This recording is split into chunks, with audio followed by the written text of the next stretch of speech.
We're going to round up our favorite debut metal records for all genres. Let's roll it.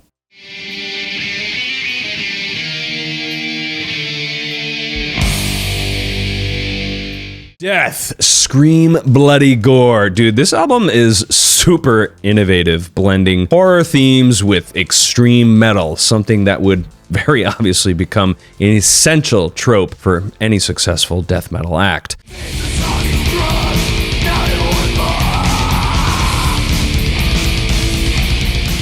While the band was still finding their footing, there are a handful of amazing songs on here, including Evil Dead, Zombie Ritual, and the title track, Scream Bloody Gore.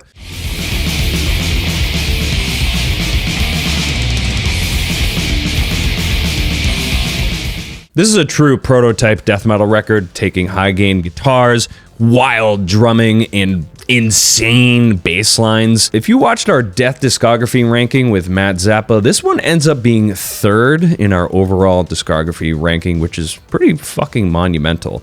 A lot of early death metal is fairly sloppy, and this might be a little sloppy, but dude, it has so much character. It's like watching an old horror movie and understanding it contextually. Really classic stuff here.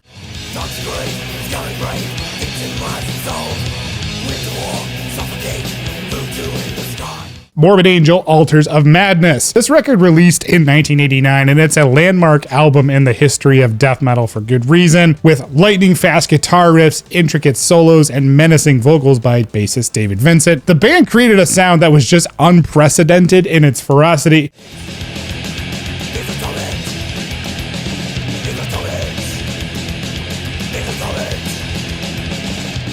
The music was relentless as hell, challenging in the limits of speed and intensity, and the drummer, Pete Sandoval's performance was particularly noteworthy on this album.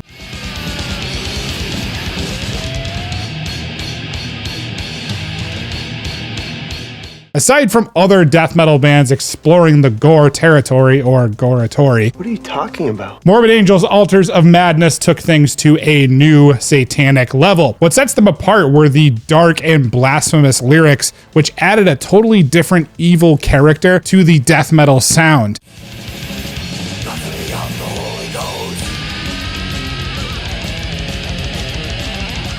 This album's influence extended beyond its time, contributing to the emergence of black metal in the early 90s. And in terms of debut death metal records, Altars of Madness sits proudly atop the altar of death metal debuts, and it's tough to top, man.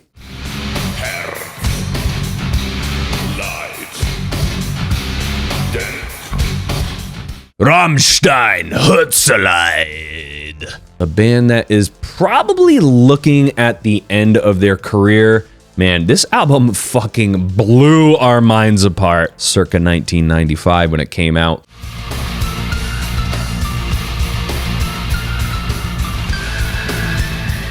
This might not be my personal favorite from the band, but I can't discount how strong this album is, especially in the middle with songs like Asche zu Asche, Seemann, and Du riechst so gut. These have become staples any Ramstein concert or playlist.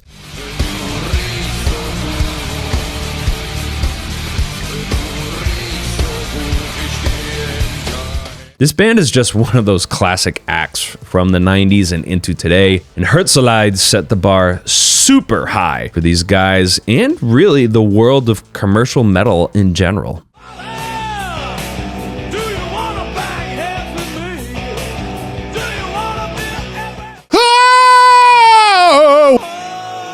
We're doing Danzig with the self-titled record. Danzig's 1988 self-titled album is a powerful monument, man, to unbridled early metal energy. Glenn Danzig, formerly of the Misfits, transitioned from pulp fiction to Teutonic literature and biblical themes, redefining his musical direction, and man, did it pay off here.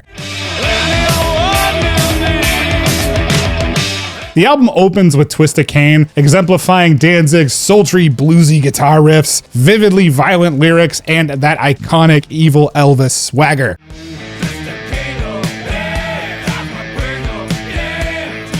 Danzig explores apocalyptic eroticism too, and power dynamics in his lyrics, transcending conventional metal themes, and it just works, dude. Even in today's metal scene, Danzig remains highly respected in heavy metal. Glenn Danzig's transgressive machismo, sullen stage presence, and vampiric charisma I'm a vampire! You're not, though. have made him an enduring icon. This debut serves as a sonic conduit to the depths of his darkened soul, and ours too, and the following records by Danzig are no less brilliant than the first.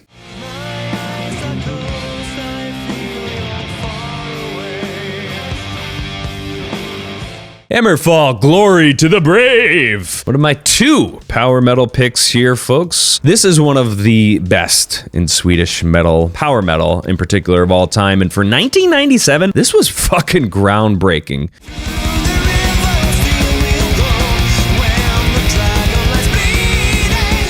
All of their songs fit very nicely into that 4 to 6 minute time frame, with the closing track, Glory to the Brave, being one of their best anthems.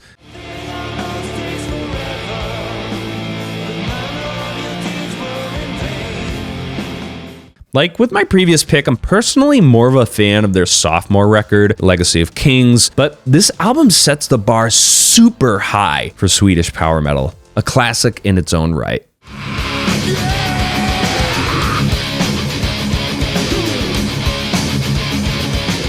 Down, Nola. I actually just got back from a trip from New Orleans. I just threw this record on while I was there and forgot how fucking excellent it was. This is one of the top, if not the top, example of a supergroup being downright goddamn perfect.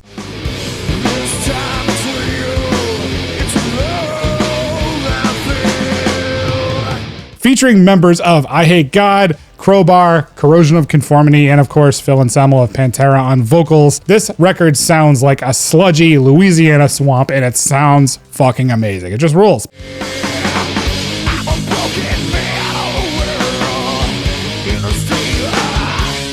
The album's opening track, Temptation's Wings, sets the tone with thick organic dual guitars, a groove-laden bass, and just compelling rhythms from front to back.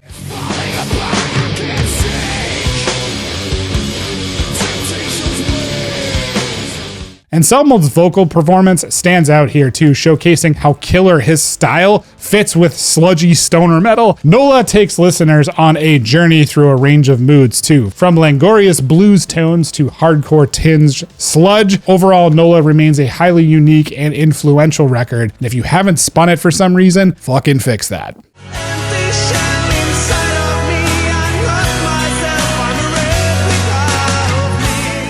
Sonata Arctica, Ecliptica. This band and album in particular, definitely one of my all-time favorites. Tony Kakko and Yanni Lemaitan caught lightning in a bottle with their time working together. They no longer work together, unfortunately. Power metal in 1999, I don't think it was aging particularly well.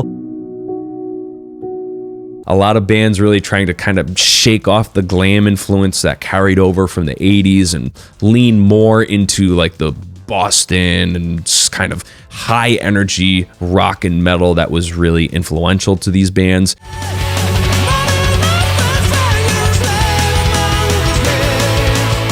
Sonata Arctica delivered something more along those veins, like Halloween did, Blind Guardian, or Foreigner even, always incorporating super catchy as hell choruses and solos that will make your fucking head spin.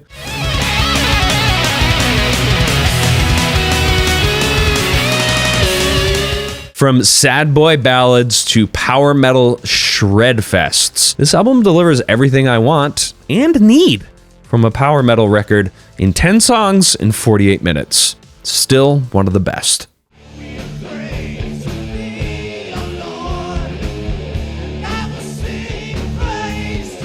Trouble, Psalm 9. This legendary debut from the early 80s excels in creating a pervasive sense of dread and anguish, notably the kind of doom that moves at a pace for those who find traditional doom bands too slow.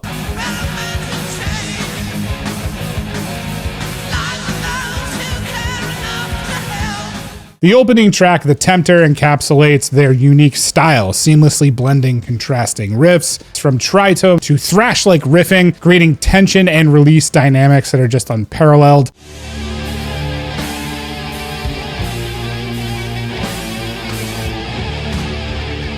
Tracks like Assassin bring to mind Judas Priest's aggression too, and it's intensified and heavy.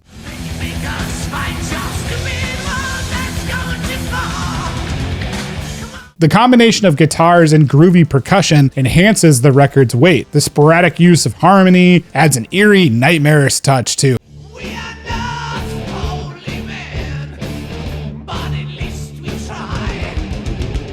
Psalm 9 successfully maintains structure and arrangement throughout, and man is this record still inspiring. This album is a masterpiece in doom metal, dude, with exceptional riffage and a unique, coherent blend of diverse elements that exude raw sadness, but also power. It's a must-have for any classic or heavy doom fan in their collection.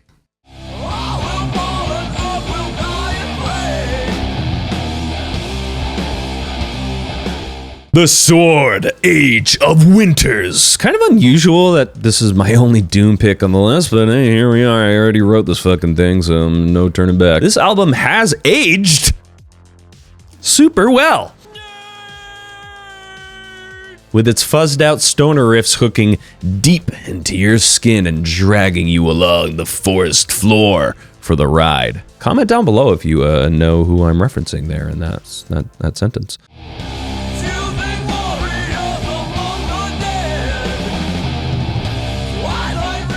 Much to the dismay of the elitist chosen ones, this was a popular album for the time, being showcased on American Dad, one of our favorite shows, Guitar Hero, and other video games. Dude, I love seeing those dicks get their shit all twisted up when there's a band with distorted riffs playing on the mall radio, and it's not on their uncle's Zenith E939 vinyl player. Unfortunately, the band broke up last year, and I don't think anything in their discography can top their debut.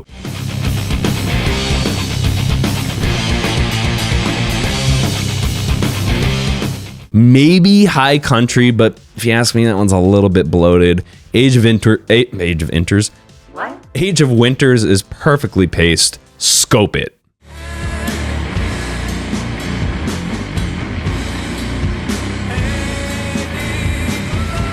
Pallbearer, Sorrow, and Extinction. Over 10 years ago, can't believe that, this album defied their youthful origins with a very mature sound. While acknowledging their debt to Black Sabbath and similar bands, they reach for a transcendental experience that's equally sad as it is majestic.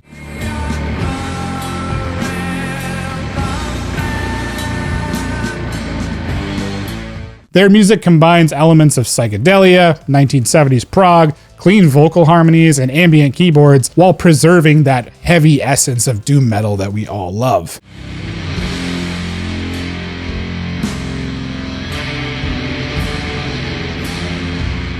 The opening track, Foreigner, sets the scene with delicate acoustic guitars that gradually build into a powerful, distorted crescendo.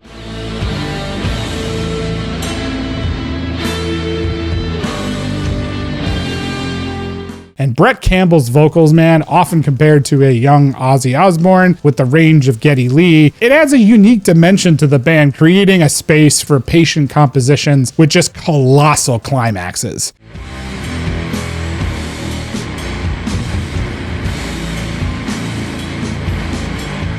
While the lyrics convey themes of death and sorrow in a mannered sword and sorcery fashion, the music itself is surprisingly uplifting. Sorrow and Extinction feels like a celebration of doom, with Pallbearer crafting their own version of traditional funeral march. The album's combination of rich melodies, soaring vocals, and an overall sense of triumph makes one of the best doom metal debuts ever released.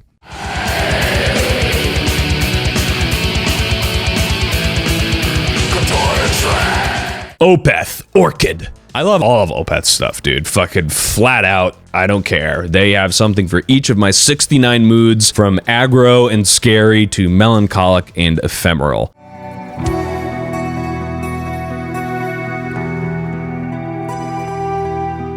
This 1995 record pushed the limits of what progressive metal was becoming, incorporating neo-folk, black and death metal, jazz, all tinged with some swinging and waltzing and wild transitions. 1995 was stacked with releases. Let me remind you, Symbolic, Slaughter of the Soul, Domination, The Gallery, Storm of the Lightsbane.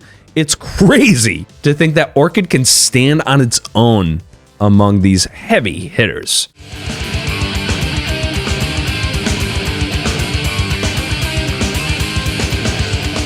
I will say, the original recordings of this did not age well. They just came out with the Abbey Road remasters of this one and Morning Rise. I listened to the Morning Rise record remastered, already a perfect album, and that was fucking brilliant.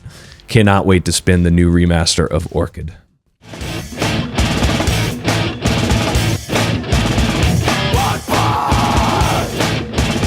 Dillinger Escape Plan, Calculating Infinity. As a mathematician, you can't do that? Nerd alert! What? The Dillinger Escape Plan's Calculating Infinity is a rule-breaking monster of a debut that defies genre conventions.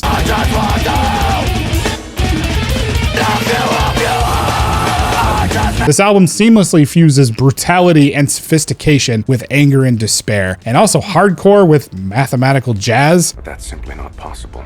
The controlled chaos of the music is punctuated with tortured screams, creating a potent mix of complex, precise instrumentation and moments of eerie reflection.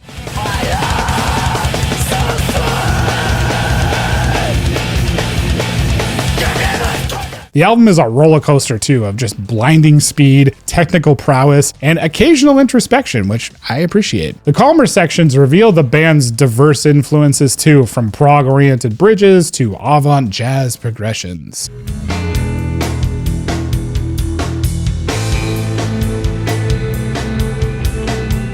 What makes Calculating Infinity exceptional, though, is its ability to balance both its frenetic and contemplative sides. Despite the album's calculated nature, weird, raw emotion and hardcore aggression shine through here. Each track is just a carefully constructed journey that leads to cathartic release, thanks to the band's masterful songwriting.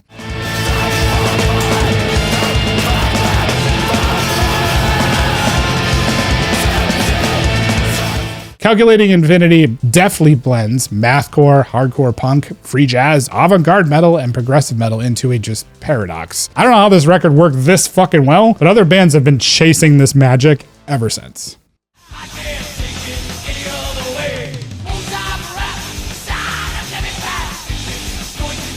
Yeah, yeah! Metallica, kill 'em all! Mothers of metal, you didn't think we would intentionally leave Metallica off, did you?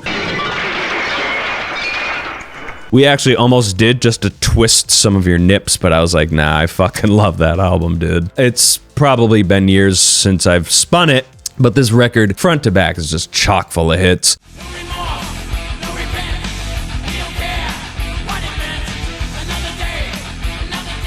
The Four Horsemen, Seek and Destroy, Jump in the Fire. Sure, Dave Mustaine wrote some of those, but guess who released them? Metallica did!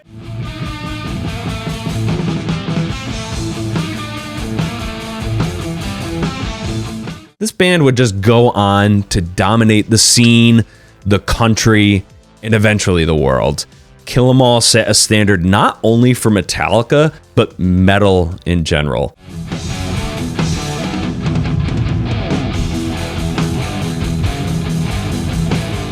This is easily one of the most important and influential albums on this list. Some of the best metal songs ever fucking written. Kill 'Em All!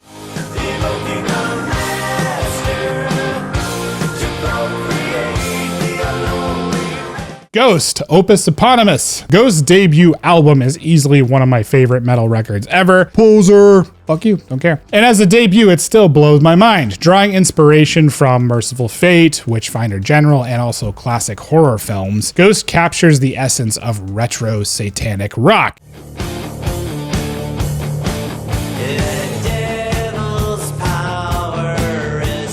Their music is reminiscent of a soundtrack for occult-themed movies, offering an eerie and evil vibe throughout. The album harks back to the early Merciful Fate records, blending traditional metal with occult and satanic themes. Their vocalist's clear, clean singing resembles King Diamond, but without the falsetto.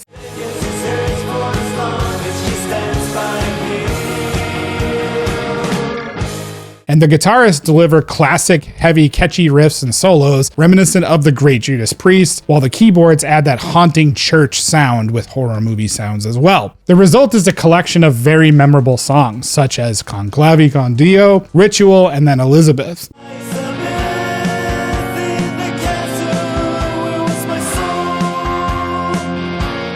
Ghost's devilish work, including Latin incantations and eerie background voices, conjures a Rosemary's Baby-like atmosphere, and man, am I fucking here for it. Hail Satan! Hail Satan! Satan is his father! Though the album is relatively short at 35 minutes, its high-quality songs and fun factor leave a very high-lasting impression for me. The production is old school, clear, but it suits the music perfectly. Opus Eponymous is a devilishly delightful debut that I will still revisit every single year. What are some of your favorite metal debuts? Leave them down in the comments below. Subscribe if you're new, and check out some of our other videos right here.